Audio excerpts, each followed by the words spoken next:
Hello and welcome. If you're looking for a permanent and simple solution to losing weight, dieting, emotional eating, eating things that you really wish you wouldn't eat, and having the body that you really enjoy and enjoying life altogether, then this video is definitely for you. I'm Dr. Anne Curtis, and this is my interview with Sophia and Hege, who can help you do just that. So here they are. Yeah, I started to talk about nutrition and the principles because this was the last thing that I could see when it came to the principles. I'm a personal trainer and I help people with their nutrition. And also I have food intolerances, and I have had this idea that my body is so complicated, everything bloats me, and I have to be really strict with my diet to be fit. And I had so much thinking about food for so many years. And yeah, sometimes I was in strict diets and I ate like 6 times a day, always meal planning, just a lot of stuff going on. Yeah, different kinds of stuff like up and through the years, and I'm just so bored with it, right? When I came across the principles around 4 years ago, I'm like, oh, I have to get this because this will help me with my nutrition, my clients and everything. And I tried to get it and I just couldn't get it. Not until, yeah, maybe 4 months ago or something. And then it's like, okay, I was like, it's completely different than I thought, because I used to think, but there is so much more. There is nutrition and hormones and blah, blah, blah, blah, blah. So this is different, right? But it's not. It's just so much simpler than what I thought. And I have experienced that it's the same for so many people that are looking into the principles. This is the last place so many people see this. They make so many changes in their lives, but they still struggle with food because it seems different and bigger maybe for so many people. And then Sophia just got to that same conclusion almost at the same time. Yeah, so we just started to work together, and we first had a beta test with a couple of people, went through an 8-week program. We were just exploring this and look deeper, and yeah, it was so much fun, and we just want to keep doing this work. So yeah. So how, you said it suddenly changed. Was there something that happened that made it change, or what did you see that made that change? Any idea? Yeah, because I was trying so hard to get it, and then I was like, okay, I'm just so sick of not getting it. I'm just not going to talk about nutrition anymore. I was like, and then I had this little voice saying, well, it's okay if you don't know it now, but you are going to say something about this sometime. I just said that, and I just left it. And it was okay not to know. And then all of a sudden, I just had this huge insight, and it just changed in a moment, right? Because struggles with nutrition, it has nothing to do with food at all, right? Yeah. And we all think, well, I have to cut this thing out of my diet to have success. I have to do this and I have to follow this plan. And we don't, right?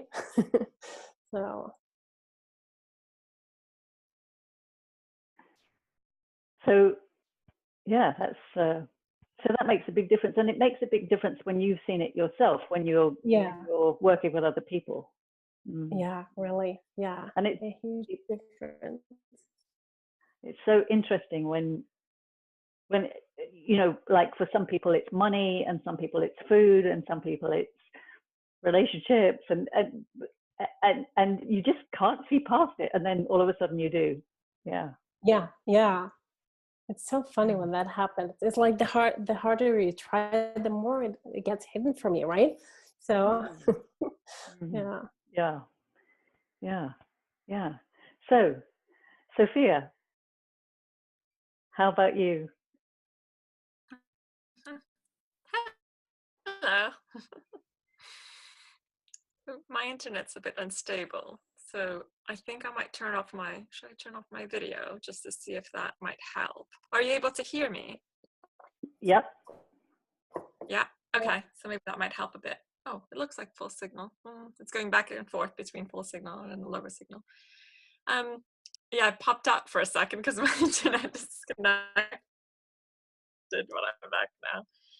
Yeah, this kind of domain of food and nutrition, fitness, all of that, like kind of the health area.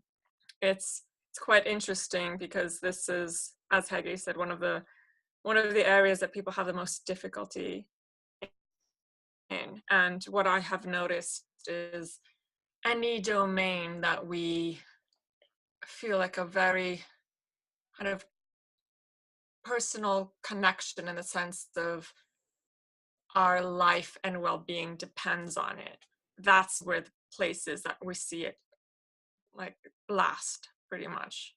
And that's why for some people it's money, and some people it's food, some people it's family. It all varies. And what I have concluded with that is, the understanding of where our experience comes from, where our thoughts comes from where everything that we kind of put into words of what we think life is. When we think it's a thing, when we think it's some kind of matter that we can control or controls us, or that if we can get a hold on, that'd be okay. And it doesn't matter what that thing is. It's how we relate to it, and the relationship of we're not okay unless we've got some sort of control, understanding, protection from it. It's the relationship. It's not the thing. It's not the money. It's not the food. It's not anything that we think is the thing. And because there is no, as funny as or bizarre as this sounds, there is no such thing as matter. There is no such thing as something other than ourselves. And it's just, whether you call it a belief or an illusion or an understanding, but this kind of conception that we are separate from something, like that is what shows up. That is what veils over the truth. That's what gets in our way. And because food looks material, and our bodies look material, and weight looks material, and there's fluctuations around it, and it looks like we have a direct connection or influence over it, or that something else has a direct connection or influence over it, very convincingly looks like, okay, if I find the secret or the recipe or the issue that I can control that, then I'm okay. But that's what, as powerful as that illusion is, that's also how weak that illusion is, because all it rides on is that perceived relationship to something other than ourselves. And that became so clear to me, even very recently as well. And it didn't matter that it was food or money or anything. So I can have this conversation in regards to anything that is seemingly the obvious thing that's getting in the way of self-fulfilling happiness, right? So it just happens to be food, because that's kind of the domain I kind of hang around in, and has been around my whole life. There's been an obsession via various family members over weight loss and also an obsession from various family members and teachers and professionals looking at my inexplicable loss. So for a very long time, very huge part of my life, I was significantly underweight. And everyone around me believing that I wouldn't be okay unless I was a certain weight, I started to believe it. And then I forced myself to get to a certain weight. And because there was a seeming happiness around me, I continued doing that, and it became out of control, and I became overweight. And even though people started saying, oh, that I looked better, I started not feeling better. I've got scoliosis, which is a curvature of the spine, and any added weight seemingly looks like it's going to contribute to more pain. And pain is also an interesting domain. And what I realized was the pain that I was in, what I was feeling, wasn't necessarily from the extra weight, but from this potential disconnection from this love that I was now feeling. And it just snowballed one into the other, this understanding of whether I control my weight or not control my weight. Like once I had that, really a lot of the weight just came off, and now it fluctuates because that's what happens. But I noticed that it's all coming from our experience, that it convincingly looks like matter. It convincingly looks like we have a body. It convincingly looks like it is the nutritional factor. And that when we crave something, it is the nutritional deprivation of something. But actually, it's the feeling of a deprivation of something else. Of course, our bodies, right? Scientifically, it's like, oh, your hormones fluctuate based on your thoughts. But it's actually our entire experience, our entire universe. It's just a vibration, an emanation of what's going on. So when we feel that we must gain to gain love, right? Then we put on weight.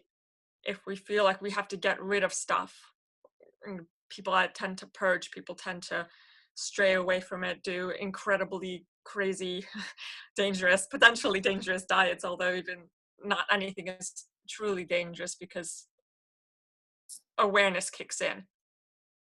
And that's what happens. This awareness is the awareness of, hold on a second, this can't be real. Something within me, like a reconnection or a kind of opening our eyes back to consciousness, shows up again.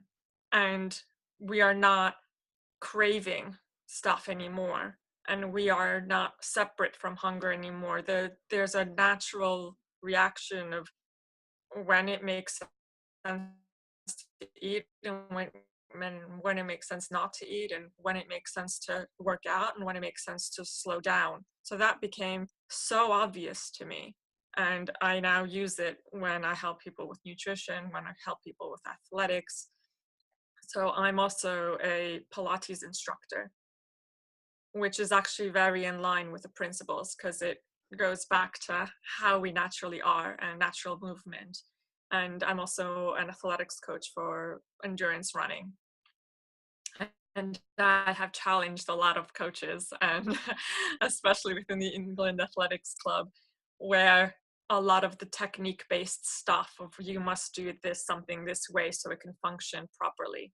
I look at kind of the way Pilates looks at functioning, and it's actually just get the movement back into natural movement, and your body will functionally move how it is. It is the removing of what we think is in the way, and it's very different from what has been in the physical sciences for ages. There's many coaches that still teach things that technically is dangerous for the body.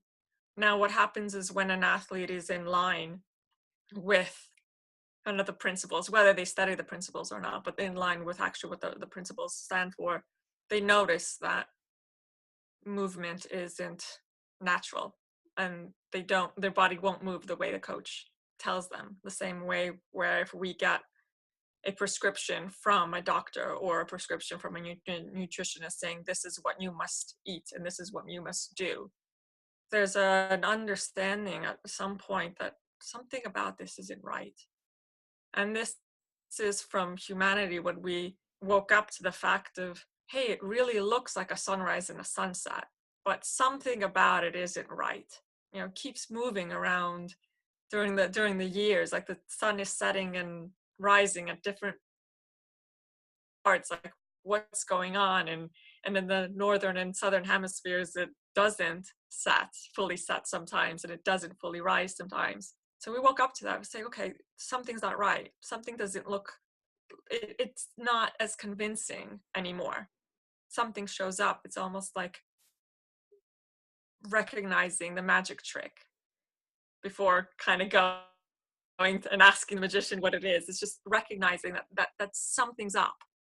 And that's what started being really, really clear. And that's why I thought, well, there's a whole world out there, or it looks like there's a whole world out there that's really struggling in this area, in nutrition and exercises. You see it all over Instagram, Facebook, all of social media, what exercises to do, what foods to eat. And it really looks like we're wallowing our sorrows in a tub of ice cream, or we're wallowing our sorrows in repetitive exercises at the gym. And it just became so clear that no, it's not what everyone's telling us. No matter how convincing it is, it's not what everyone else is telling us. So when we react a certain way, all our behavior is letting us know is what's going on for us in that moment in time. That's all it's letting us know. And it's as simple as that. And when we wake up to that, then there is no diet to follow. And the emotional eating disappears. It just becomes, and it's as simple as that. And what's so weird is that it's only as simple as that. That's lovely. That's a really, really good, really good explanation, but also really good feeling for it too. So how are you working with people now? It's mainly one-to-one in small groups.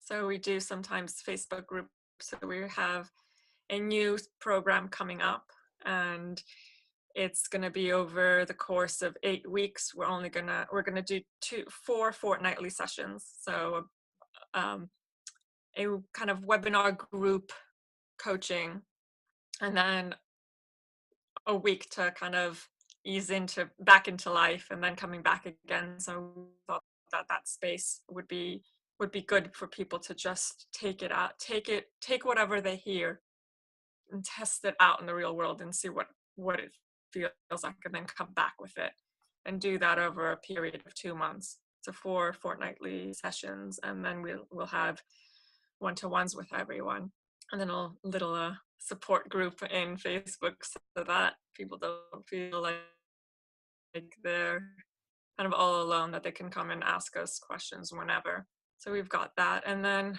I work with people one-on-one with running and with coaching, and I help them kind of come back from injury and come back from recovering from races, long distance races that sometimes can be really long, even as much as 100 miles, and work with them emotionally and mentally as well. Well, everything I saw that as well. Yeah, 100 miles. Yeah, people do run that, and it is running, not walking. I've done, I think the longest I've done has been just over a marathon, because it was a trail marathon, and it's, in order to be qualifying as a marathon, it has to be over that distance, and that ends up being much longer when it's out in the mountains. And I don't know. So there's a bunch of that, and there's people just wanting to fit and seeing a simplified version. They don't want to pump iron. They don't want to jump around in aerobics classes, and they just want like nothing, just moving arms and legs a bit.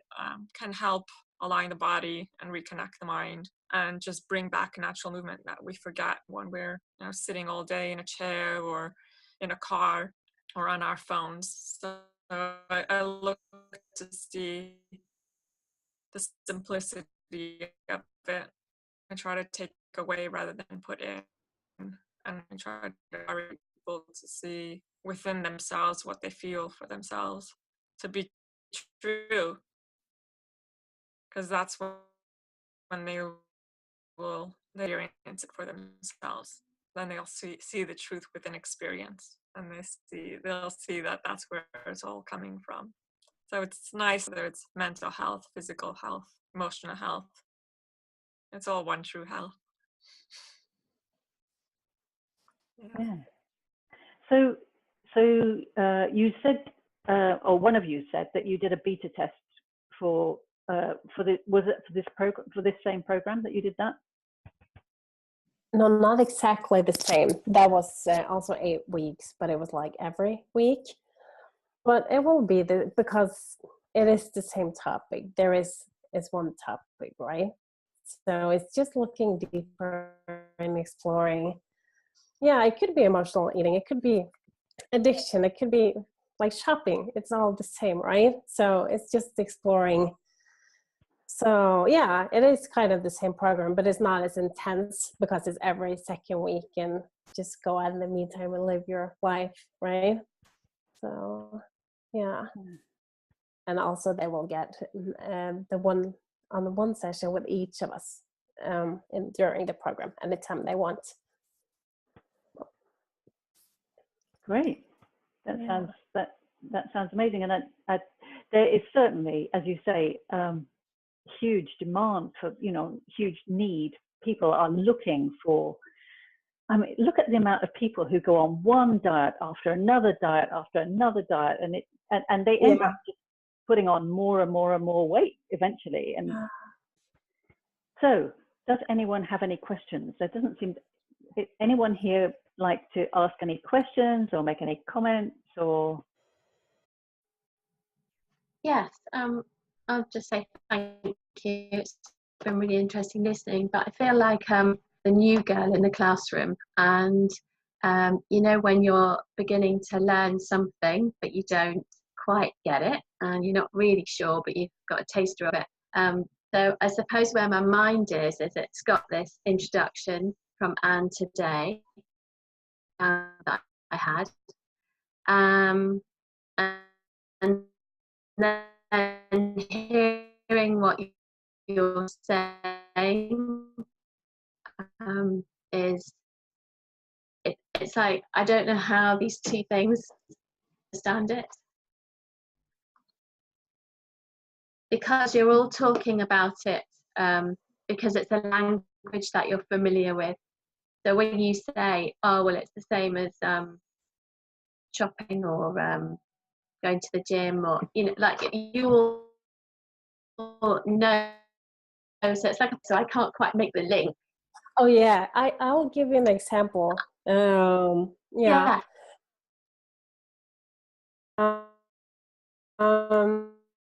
Some people talk about it seems like it's giving them comfort, right? And but we know that none of these feelings are coming from the teddy bear. All of them are coming from the kid. And if you take, I don't know, cravings, food, ice cream, whatever, and see that as an adult teddy bear, that could also be shopping or sex or drugs or whatever. Well, I guess most people have a thing, and for many of us it's food, right?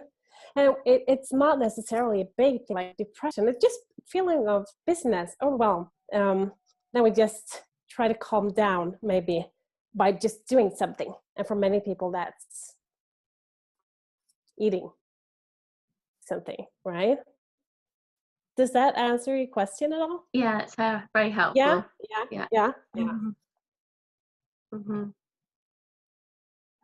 Yeah. Like we're looking for peace and love and to relax. Just we're looking in the wrong place, right? So it's within us. We are it. Yeah. But how? So the how bit is the curiosity. How? So if you have a thought, so if I'm if I'm in that busy, overwhelmed place, and then this thought comes that's just saying, it's absolutely fine, go stick your head in the cupboard, don't let the children see, and eat their chocolate. Okay, so well, yeah, because then in that moment when you're saying that you're feeling overwhelmed, like you're recognizing there's some kind of feeling that you're attributing to overwhelm, maybe an feeling of who can help me, what can get me out of it, I don't want to feel this anymore. And what's happening is you're experiencing a feeling of overwhelm, of a feeling that we're putting the title of overwhelm on. So it's just this, something's not right.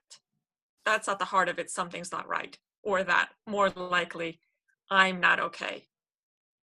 Yeah. So the vocabulary we used in order to call something a name, in order to be able to relate it into words, maybe to other people or even to ourselves, to associate it, to find the cure, we put something on it. So we might come out as the words, I feel overwhelmed. It might come out as, I'm drowning, I'm feeling strangled, I feel alone, who's going to help me?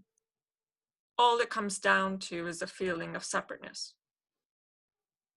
Separateness from family, from love, from help, from safety, from security, from whatever you want to call that the title of something that is okay. So there's some place, something that is okay, and I'm not there. And how do I get there? And what many of us have discovered or recognized, or however you want to describe it, is that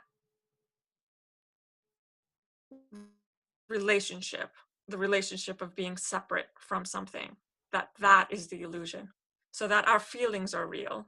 Oh, Elaine has to go. Well, I hope you can catch the recording and feed back to us any thoughts or questions.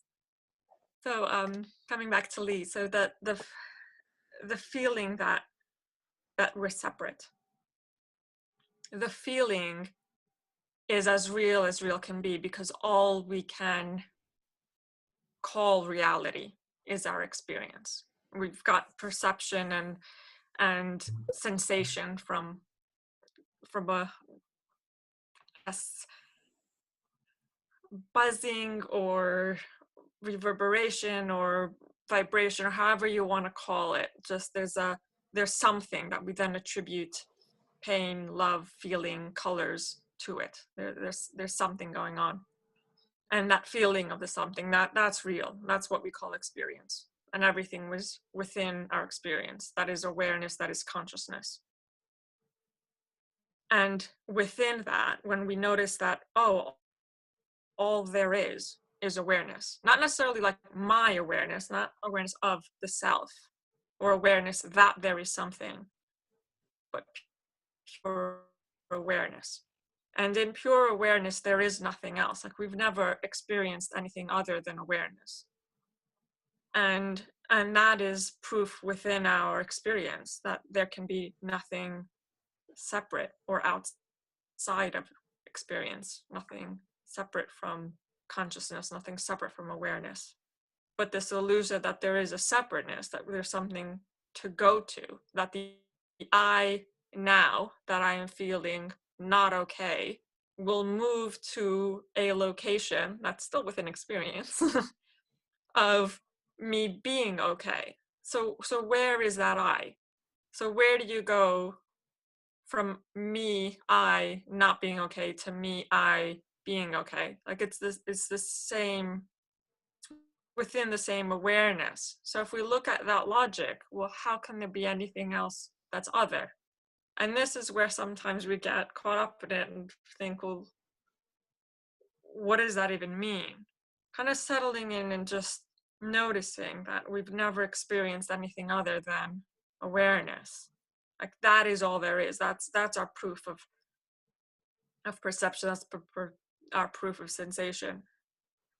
Now, when we become separate from that, when we think, or when we fall into the misunderstanding that there's something separate, that how we are now is not okay, and how we will be at some other point, that there's an avenue, that there's a method, that there's a thing, that there's this material situation that carries us over from me now to me now again, but feeling different.